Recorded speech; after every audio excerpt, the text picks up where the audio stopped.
Hello friends, இன்றைக்கி நம்ம பார்க்க போகிறது ஜாப்பனியன் மீ சீரீஸ்னா observation log of my fiance season 1 episode 8 தான் இன்னைக்குள்ள வீடியோவில் பார்க்க போகிறோம். அந்த ஒட்டாமே கேமோட ஒரு முக்கியமான எண்டிங், அதாவது ஒரு சீசன் 1ஓட எண்டிங் தான் இந்த எபிசோடோட ஸ்டார்டிங் அப்படின்னு சொல்லலாம். இந்த எபிசோடில் எல்லா விஷயமும் உங்களுக்கு தெளிவாக புரிய வர ஆரம்பிக்கும். ஸோ கதையை கொஞ்சம் கேர்ஃபுல்லாக வாட்ச் பண்ணுங்க. சரி வாங்க நம்ம இன்னைக்குள்ள கதைக்குள்ள போகலாம். இன்றைக்கி நம்ம பார்க்க போகிறது observation log of my fiance season 1 episode 8.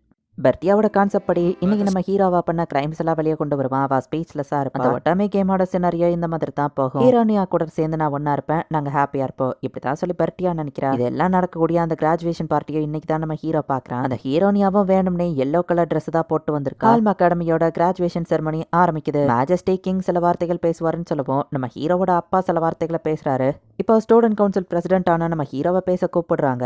இதை பார்க்க வந்த அரசருக்கு நன்றி, மற்றவங்களுக்கு எல்லாம் நன்றி அப்படின்னு சொல்லி காமனான ஒரு ஸ்பீச் நம்ம ஹீரோ கொடுத்துட்டு இருக்கான். பரவாயில்ல, நம்ம பையன் அடுத்த கிங்குக்கு தகுதியான மாதிரி சூப்பரான ஒரு ஸ்பீச்சை கொடுத்தான் அப்படின்னு சொல்லி நம்ம ஹீரோவோட அப்பா அம்மா பார்த்துட்டு இருக்காங்க. நம்ம பையனும் மற்றவங்க மாதிரி நார்மலா இருந்தா நல்லா இருக்கும், தேவையில்லாம நான் பதறிட்டே இருக்க வேணாம் அப்படின்னு குயின் சொல்றாங்க. அட்லீஸ்ட் அவனோட பிளானை நம்ம கிட்ட ஃபர்ஸ்டே சொல்லிட்டான்ல அப்படின்னு அவங்க அப்பா அம்மா யோசிக்கிறாங்க. லிட்டில் பர்ட்டியா தான் இதை எப்படி எடுத்துக்கிற போறாளான்னு குயின் வருத்தப்படவோ, கவலைப்படாதீங்க ஏமாக இதை ஹேண்டில் பண்ணுவான்னு அவங்க அப்பா சொல்றாரு. சொன்ன அந்த இன்னொரு பொண்ணு இதுதானே அப்படின்னு சொல்லி கிங் வந்து ஹீரோனியாவை பாக்குறாரு. என்ன எஸ்கார்ட் பண்றதுக்கு யாருமே வரல அப்படின்னு சொல்லி ஹீரோனியா அங்க கோவமா நின்னுட்டு இருக்கா. ஹீரோ கிராஜுவேஷன் ஆகி ஸ்கூலை விட்டு போக போறான். அடுத்த ஸ்டூடெண்ட் கவுன்சில் பிரசிடென்டா நம்ம ஹீரோ கோர்ட்டுகைன வரவேற்கிறான். அந்த பதவியை நான் ஏத்துக்கிறேன் அப்படின்னு சொல்லி கோர்ட்டுகைனும் அதை அக்செப்ட் பண்றான். ஸ்டூடெண்ட் கவுன்சில் பேரை நான் கெடுக்கிற மாதிரி எதையோ பண்ண மாட்டேன் அப்படின்னு நம்ம போய் சொல்லவும், எல்லாம் தயாரா அப்படின்னு நம்ம ஹீரோ அவன்கிட்ட சீக்கிரட்டா கேட்கறான். எல்லா தயார் தான் கோர்ட்டுகைனும் சொல்றான். அதான் ஒரு முக்கியமான அனௌன்ஸ்மெண்ட்டை மேக் பண்ணணும் நம்ம ஹீரோ சொல்றான். பெர்டியா அப்படியே பயந்துட்டு இருக்கா. ஹீரோனியா சிரிச்சிட்டு நிக்கிறா. பெர்டியா நோச்சஸ் முன்னாடி வா அப்படின்னு சொல்லவோ, பெர்டியாவோ சரி அப்படின்னு போலான்னு பார்த்தா தடுக்கி கீழே விழுந்திருக்கா. நம்ம ஹீரோ சிரிப்பா அடக்கிட்டு இருக்கான். என் கிரைம் எல்லாம் சொல்லி நாட்டை விட்டு என்ன வெளியே அனுப்புங்க, நான் தயார் தான் பெர்டியா நின்னுட்டு இருந்தா. ஃபர்ஸ்ட் டைம் நானுமே ரொம்பவே நர்வஸா ஃபீல் பண்றேன். நர்வஸ் ஆகிற எமோஷன் இப்படிதான் இருக்குமா நம்ம ஹீரோ யோசிச்சுட்டு, பெர்டியா ஒரு மிகப்பெரிய குற்றத்தை பண்ணியிருக்கான்னு சொல்லவும்,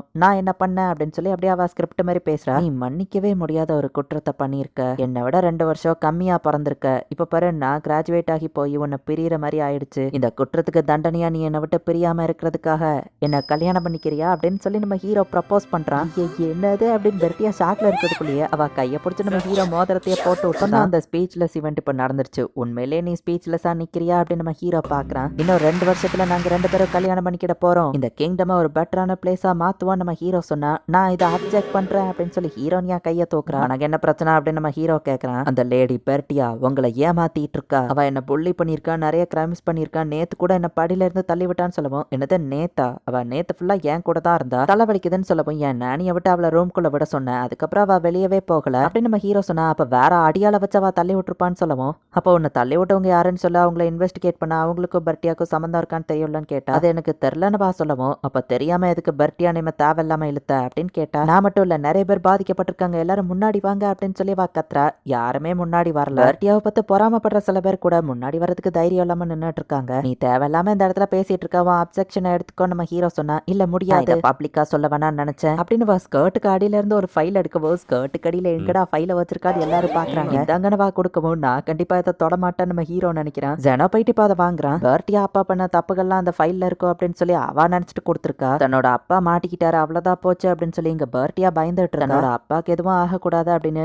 இன்டைரக்டா நம்ம ஹீரோவோட ஷர்ட்டை பிடிச்சிட்டு இருக்கவும், என்கிட்ட வா இன்டைரக்டா ஹெல்ப் கேட்கறான் நம்ம ஹீரோக்கு புரியுது. ஜெனா போயிட்டு அரசர்கிட்ட அந்த ஃபைலை கொடுக்குறான். ஸோ பெர்டியா ஃபேமிலி தப்பு பண்ணியிருக்க, பெர்டியா எனக்கு ஃபியான்சேவா இருக்கக்கூடாதுன்னு சொல்ற. அப்படித்தானே, நல்லா தான் இன்வெஸ்டிகேஷன் பண்ணியிருக்க, பட் அந்த டாக்குமெண்ட்ல பெர்டியா அப்பா இந்த தப்பு பண்ண மாதிரி இல்லையே, கவுண்ட் பாரன் தான் இந்த தப்பெல்லாம் பண்ணியிருக்காங்க. ஆக்சுவலி இந்த தப்பு பண்றதெல்லாம் எங்களுக்கும் முன்னாடியே தெரியும். பெர்டியாவோட அப்பா தான் ஸ்பையா இருந்ததுக்கெல்லாம் ஹெல்ப் பண்ணியிருக்காரு அப்படின்னு கோர்ட்டுக்கேன்னு சொல்றான். பெர்டியா அப்பா தப்பு பண்றாருன்னு கேட்டப்போ நீ தானே ஆமான்னு சொன்னு கேட்டா, நான் உனக்கு எந்த ரெஸ்பான்ஸும் கொடுக்கல, அதை நீயான ஆமான்னு தப்பா எடுத்துக்கிட்டா நான் என்ன பண்ண முடியும்னு கோர்ட்டுக்கேன்னு சொல்றான். மாதிரியே தான் அந்த ஹீரோனியாவும் சினாரியோல இருக்கிறதெல்லாம் அப்படியே நடக்கும் தப்பா புரிஞ்சுக்கிட்டு எதையுமே ஃபேக்ட் செக் பண்ணாம அப்படியே வந்து ஒப்பிக்கிறா அப்படின்னு நம்ம ஹீரோ புரிஞ்சுக்கிறான். டியாவோட அப்பா இதுல அண்டர் கவர் இன்வெஸ்டிகேஷன் பண்ணியிருக்காரு, கிரிமினல்ஸ் எல்லாம் பிடிக்கிறதுக்கு அவரை நாங்க தான் ஃபேக்கா ஸ்பையா செட்டப் பண்ணோம்னு சொல்லவும் தான் டியா இப்ப ரொம்ப ஹாப்பியா அண்டர்ஸ்டாண்டிங் எல்லாத்தையும் கிளியர் பண்ணியாச்சு. சோ இப்ப தேவையில்லாம பிரச்சனை பண்ணிட்டு இருக்காதான் நம்ம ஹீரோ சொல்றான். ஹீரோனியாவை அங்க இருந்து கூட்டிட்டு போக பாக்குறாங்க.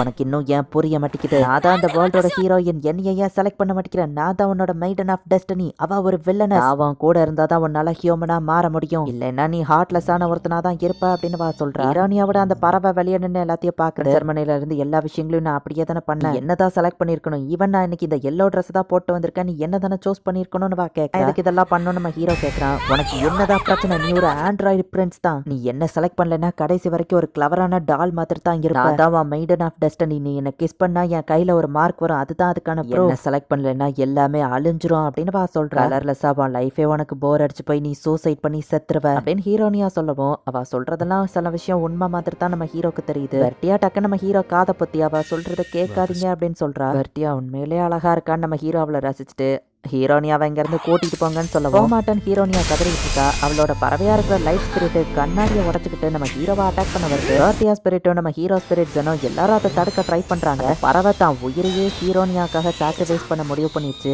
அப்படியே ஸ்மைல் பண்ணிக்கிட்டு அந்த பறவை தான் லைஃப் எனர்ஜியவே கொடுத்து இந்த டார்க்னஸ் ஷீல்டை உடச்சுக்கிட்டு நம்ம ஹீரோவை போய் அட்டாக் பண்ணுது. அப்படியே நம்ம ஹீரோ கீழே விழறான். வெர்டியா நம்ம ஹீரோக்கு கொடுத்த அந்த டார்க்னஸ் ப்ரொடெக்ஷன் கம்மலும் உடஞ்சிருக்கு. இந்த இடத்துலயே இந்த எபிசோட் முடியுது. ஒரிஜினல் அனிமேல மியூசிக்கெல்லாம் போட்டு இந்த சீனே வேற லெவலில் சூப்பராக போகும். நெக்ஸ்ட் எபிசோட்ல இருந்தா ஏன் இதெல்லாம் நடக்குது, எதனால இப்படி பண்றாங்க அப்படிங்கிறதே நமக்கு தெளிவாக புரிய வரும். ஸோ மிஸ் பண்ணாமல் பார்த்து என்ஜாய் பண்ணுங்க. தேங்க்யூ ஃபார் வாட்சிங். Bye guys. நெக்ஸ்ட் எபிசோட்ல மீட் பண்ணலாம்.